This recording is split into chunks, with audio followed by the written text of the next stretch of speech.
तो त्योहार पर किस तरह शहर पर अलग अलग जगहों की स्थितियां हैं वो आपको हम आगे दिखाएंगे। आपके साथ मैं हूं अर्पिता आर्या। लेकिन पहली खबर, यूपी में अब दुर्गंध और सुगंध की नई राजनीति शुरू हो गई।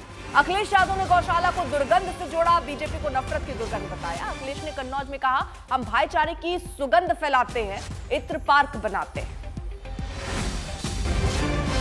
तो अखिलेश यादव ने गौशाले को दुर्गंध से जोड़ा है, बीजेपी को नफरत की दुर्गंध बताया। अखिलेश ने कहा कन्नौज में कि हम भाईचारे की सुगंध फैलाते हैं, इत्र पार्क बनाते हैं। तो यूपी में अब दुर्गंध और सुगंध की एक नई राजनीति छिड़ती हुई नजर आ रही है अखिलेश यादव के इस बयान के बाद, जहां अखिलेश यादव दुर्गंध बता रहे हैं गौशाले को, बीजेपी को नफरत की दुर्गंध बता रहे हैं। अखिलेश का यह भी कहना था कि हम भाईचारे की सुगंध फैलाते हैं। समाजवादी लोग हैं, विकास खुशहाली चाहते हैं। कन्नौज में रहकर के हम लोगों ने भाईचारे की सुगंध दी है। ये जो भारतीय जनता पार्टी के लोग हैं, इनकी नफरत की दुर्गंध है।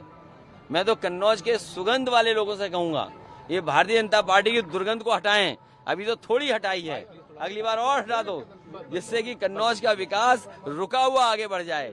आप बताइए, दुर्गंध पसंद करते हैं इसीलिए गौशाला बना रहे हैं, हम सुगंध पसंद कर रहे थे इसलिए इत्र पार्क बना रहे थे। कुमार अभिषेक हमारे साथ, हमारे सहयोगी इस वक्त जुड़ चुके हैं। कुमार अभिषेक, उत्तर प्रदेश की सियासी लड़ाई जो है वो दुर्गंध और सुगंध पर आ गई अब।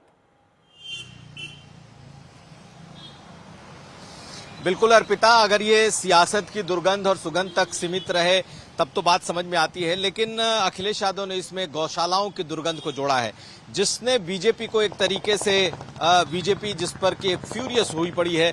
बीजेपी को लगता है कि उन्होंने गौशाले को जोड़ करके गलत कर दिया है।